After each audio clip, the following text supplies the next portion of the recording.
saya akan membentangkan kewajaran pemikiran atau tindakan berdasarkan video viral yang telah kumpulan kami telah pilih. Okey, soalan pertama, adakah ia wajar? Perbuatan tersebut adalah wajar. Bagi soalan yang kedua, berdasarkan video di atas, seorang sikap majikan patut dicontohi. Hal ini demikian kerana beliau sangat memahami dan mematuhi etika pekerjaan. Okey, contoh yang boleh saya ketengahkan adalah beliau menepati masa dan menghormati hak pekerja beliau. Okey, selain itu juga beliau mempunyai sikap toleransi yang tinggi kepada pekerjanya dan sangat cekap dalam pengurusan masa. Okey, bagi faktor kenapa berlaku ini kerana sikap prihatin yang diterapkan dalam diri majikan itu sendiri yang menyebabkan majikan itu menjadi seorang yang sangat ambil berat terhadap produktiviti pekerja-pekerjanya. Okay. Kesimpulan daripada video viral tersebut, ini dapat memberi kesan positif kepada pekerja untuk mereka meneruskan perkhidmatan mereka, sekaligus memberi impak positif kepada perniagaan majikan tersebut. Okay. Itu sahaja daripada saya. Jadi, pada hari ini saya akan menyentuh berkaitan dengan masyarakat dan demografi. Apa itu masyarakat? Okey, masyarakat ialah sekelompok manusia yang hidup bersama berkelompok, mempunyai budaya tersendiri, pemimpin, berinteraksi antara satu sama lain, dan juga mempunyai aturan sosial seperti status dan kasta. Malaysia adalah masyarakat plural yang didominasikan oleh 3 etnik utama iaitu Melayu, Cina, India. Di Sabah mempunyai etnik Kadazan Dusun dan Bajau. Manakala di Sarawak terdapat etnik Iban, Malanau dan sebagainya. Setiap etnik mempunyai adat tersendiri seperti pakaian tradisional, makanan tradisional, tetapi terdapat juga adat pekerjaan dan tempat tinggal. Bagi masyarakat plural pula bermaksud hidup bercampur tetapi tidak bersatu kecuali di acara khusus seperti sukan atau pesta keramaian. Masyarakat plural terbentuk selepas zaman kedatangan orang-orang Eropah.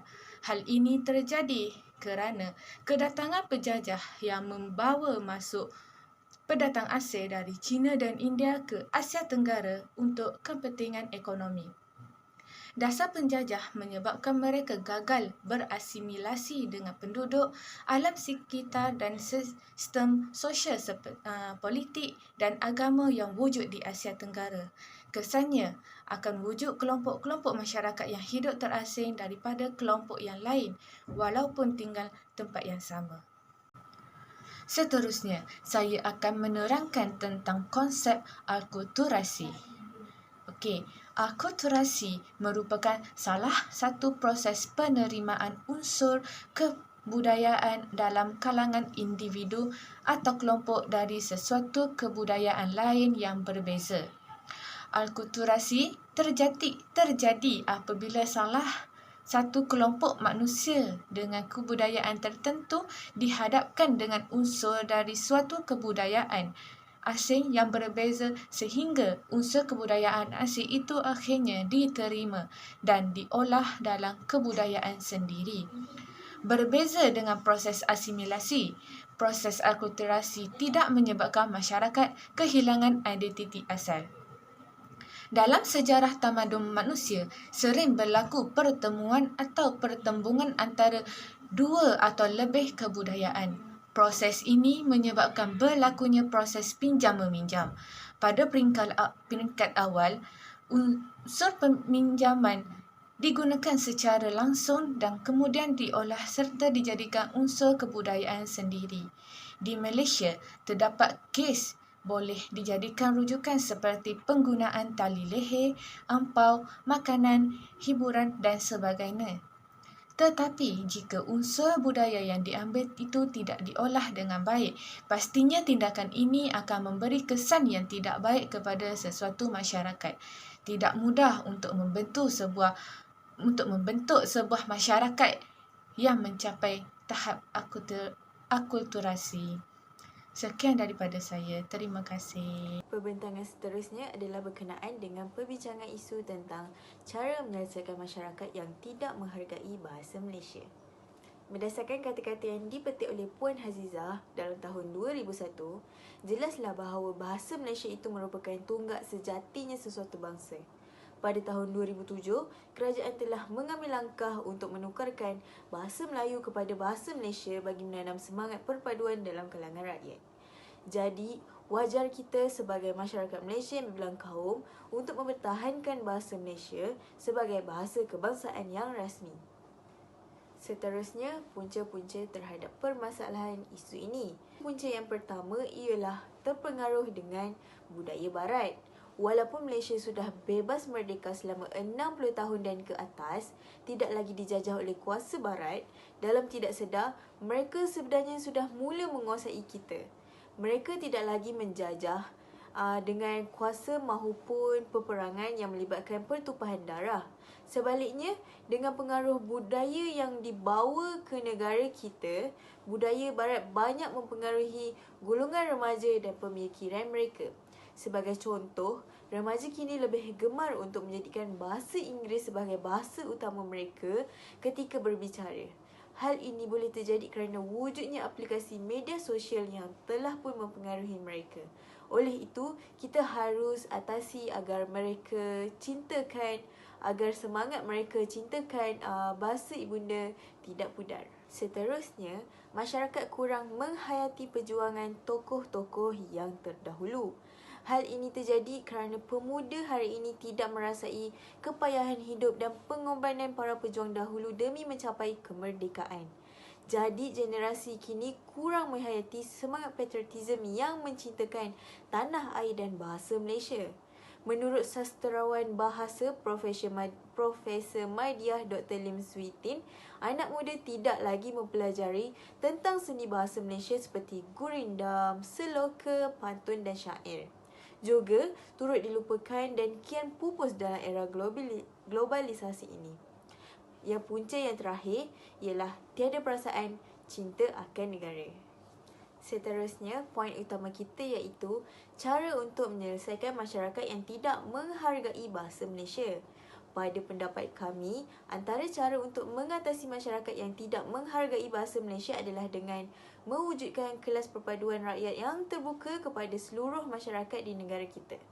Di samping majlis mesra muhibah antara kaum, kelas perpaduan rakyat ini juga amat penting dalam menimbulkan ruang bergaul mesra sesama masyarakat supaya mereka lebih saling memahami budaya dan bahasa Malaysia dengan lebih baik.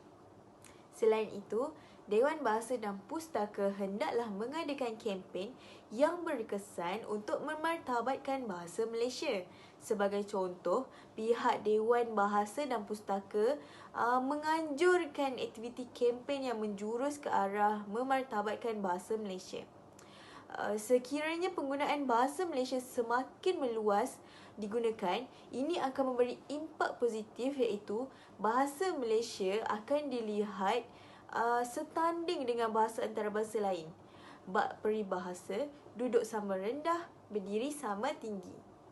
Seterusnya, dalam aspek ibu bapa.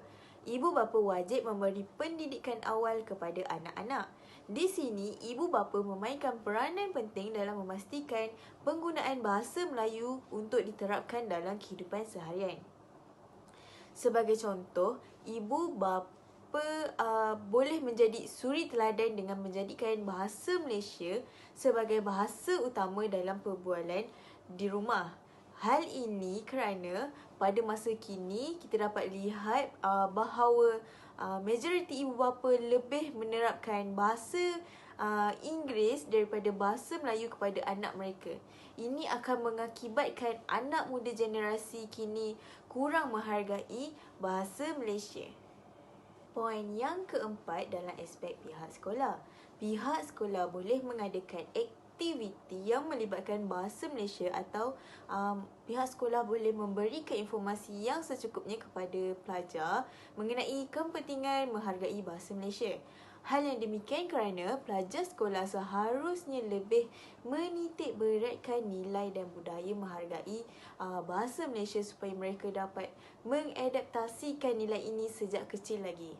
Tambahan pula, persekitaran mereka membawa pengaruh yang besar untuk dalam mendidik dan mengubah tanggapan mereka berkaitan kepentingan bahasa Malaysia dalam kehidupan seharian.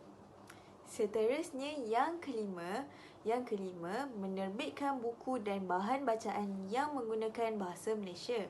Menerbitkan buku dan bahan bacaan yang menggunakan bahasa Malaysia harus digalakkan dalam kalangan masyarakat.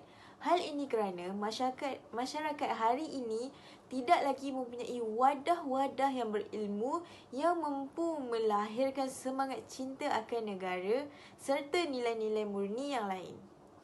Sebaliknya, kita didedahkan dengan drama dan hiburan yang hanya mengeluarkan tawa dan tidak membentuk minda masyarakat ke arah yang lebih baik. Oleh itu, menggunakan bahasa ibunda kita akan lebih bermakna jika masyarakat mula menghargai dan menyokong karyawan-karyawan untuk terus menghasilkan kepentingan kepada masyarakat. Akhir sekali, menghasilkan karya seni yang menggunakan bahasa Malaysia dengan lebih banyak dan menyiarkan siaran di televisyen dalam bahasa Malaysia. Seiring dengan peredaran zaman, karya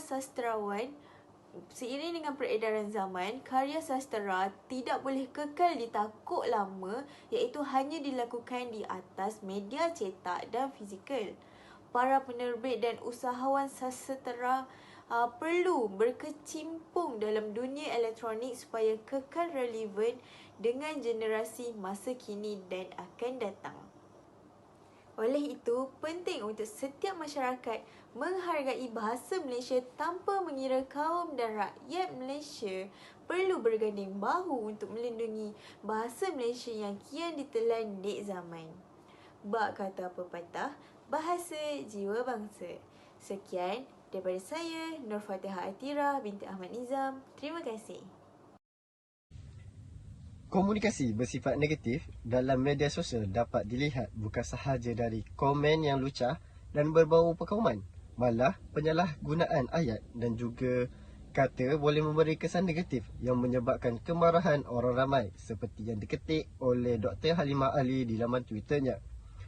Kesalahan penggunaan ayat yang tidak bersesuaian menjadi perhatian warga Twitter hingga menaikkan kemarahan orang ramai yang tidak senang dengan ayat Dr. Halimah itu.